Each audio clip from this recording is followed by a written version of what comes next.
Hey guys, I'm here with Bree's litter, and this is going to be a really exciting litter. It's Bree and Gander.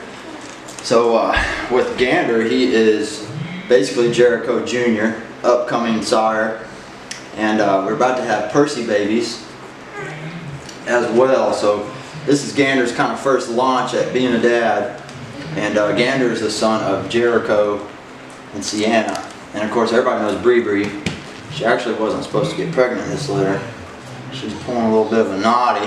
She said, "Oh, mama, gonna make some babies with some young blood." But we're really excited about this litter because Bree is actually our largest, most muscular female that we have, blockiest head out of every female that we have, and she has a very strong mother nurture instinct. Her and Becca are the ones that have always helped everyone raise their puppies. So even when they're on skip cycles and they don't have babies, they're the ones you've seen in many videos in years past, laying in there nursing pups that aren't even theirs. So lost count on the skip cycles throughout the years where Becca and Bree would actually produce milk for some of the other mothers that might have had a large litter.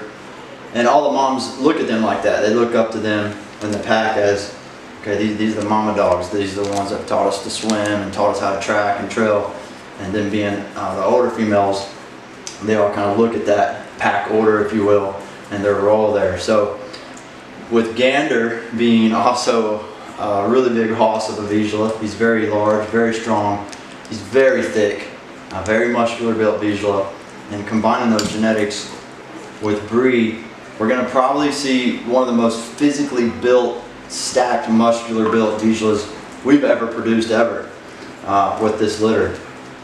Combine that with the mother nurture aspect on Bree's side and Jericho's true born lead dog genetics combined with Sienna, also the same. That's what you get with Gander. Gander has a lot of headstrong gut knowledge, if you will. He powers through everything, but that's good in a lead dog. You just got to tame that and teach them the obedience. So you're going to get a very strong lead dog drive from this litter, combined with a very mother nurturing family-driven temperament as well. So that's kind of what you can expect moving forward. What we're going to do here in this video is actually mark the colors so they'll stay that way throughout, and you'll get to see the puppies grow and develop throughout the videos and picture sets along the way, just like we do with all the litters, and you'll be able to tell who's who. So this litter, I believe we have, is it 8? 2, 3, 4, 5, 6, 7, 8. And you can see Percy actually over here. These are not her babies. This is Percy. Percy had her first litter, and you know, we'll watch what we say here with kids watching and everything, but the first litters are very complicated a lot of times. She only had 3 and they didn't make it. And just a little tutorial, if you will, and you know how we do things by now. Those of you who've been following us for years, and things, we don't believe in kenneling. We don't cage the dogs. The only time we kennel is when they're breeding to obviously keep accidents from happening. Even those happen sometimes. Lo and behold, out came the Vizslas about 8 years ago, and the phenomenon began. But with Percy, this is something that really any program can vouch. I'm sure they've been through this many times. But a newborn mother, or a new mother, loses her pups, or any mother loses her pups. When you run a pack family like this, something you see that's really good is you see. You can move out of the way, Jeremy. I'll move the camera where you're at. And you're actually going to get to witness this, not just with Bree's litter, because she's actually been helping Ruru raise her puppies. So Percy's real sweet, mama, but the last thing you want for her to have to face is, I don't understand why I lost my babies, and I just want to take care of some babies. So you could stick her in the back, you know, and just let her cope. But she's going through a crushing and a withdrawal herself, just like any other mother would who had lost their baby and their child. So one of the best aspects, if you will, with running a pack family like this is what you're seeing here. So we can give, obviously, Bree a break. What she don't want to break right now, she wants to be fat and lazy and feed my. What did you just give my babies to Percy for? But you get to see Percy too, get to do what really God ordained her to do in the first place. And this is that mode and this is that time in her life where, you know, she wants to be a mama too. So when you run a pack family, you get to do that together. And the whole pack family does that together. If they have puppies, they don't care whose puppies they are. The mama dogs, well, I'm going to help raise them too. And it causes a little frustration a little bit. And we got to keep the hormones down a little bit as well. But they all function together as a group and a unit. And it's a beautiful thing to see. So you'll notice, like in many of the videos with Jericho, for example, he thinks they're all his. And at this stage in our program, 15 years later, they kind of already are. Unless they're a purebred Weimaraner, somewhere along the lines, he's got those genetics there. And that's something we've been able to witness over the past decade. That's irrefutable. You can't even argue with it. They know who's related to who. They'll pack that way. They'll gather that way.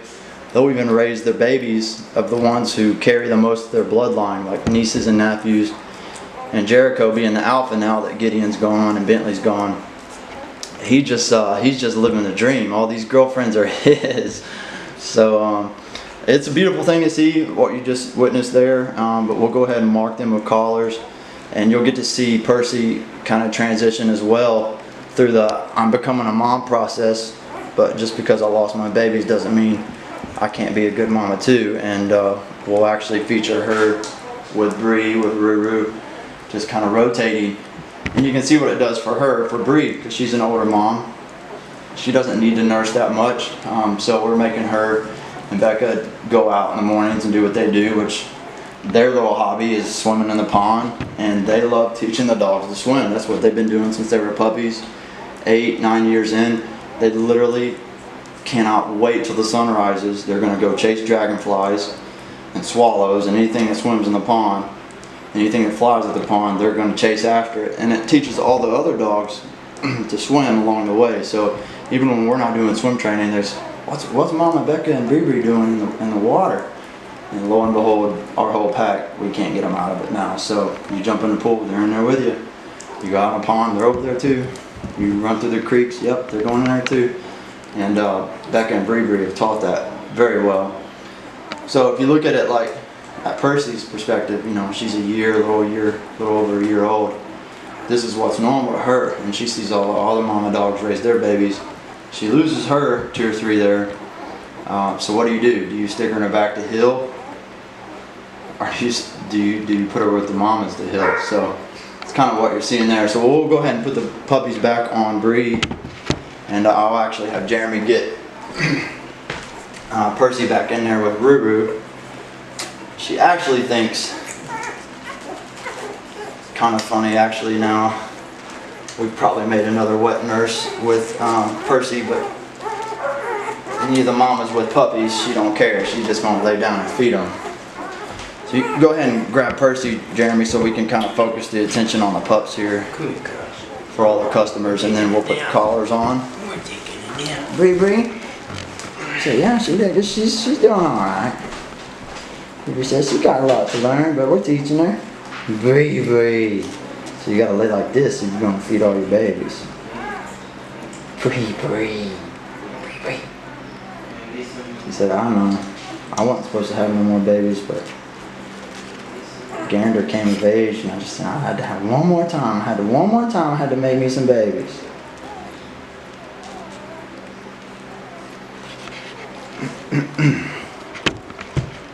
I'm very excited, even though if you're on this list and you're getting a visual, definitely check out the Wajda litter with Ruru.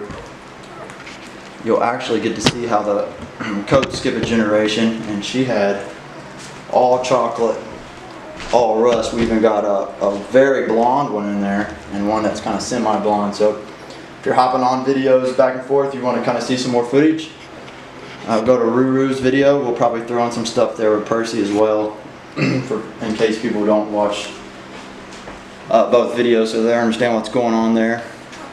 So apologies for any repetitiveness there, but all right.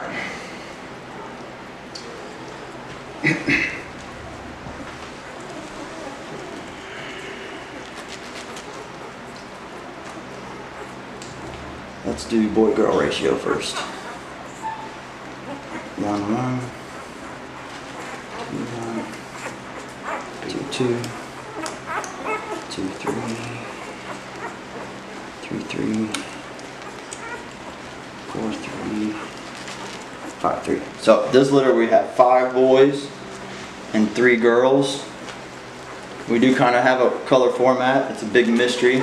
I'll let people guess at it if they can ever figure it out. But once you're here in person, I'll break it down for you.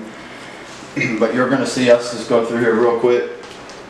Put the color collars on everybody. We got 5 boys, 3 girls in this litter. Mr. Red. Woo. Refocus here. Hopefully it'll refocus.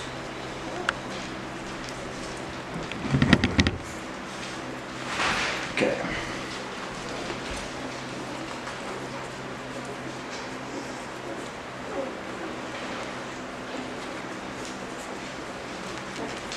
Okay.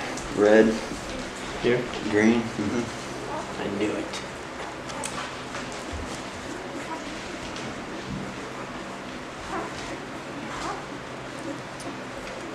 He's greener and this one's green.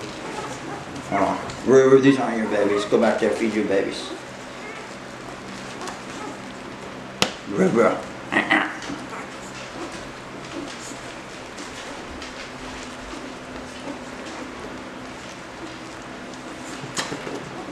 Looks good on him. Mr. Brown.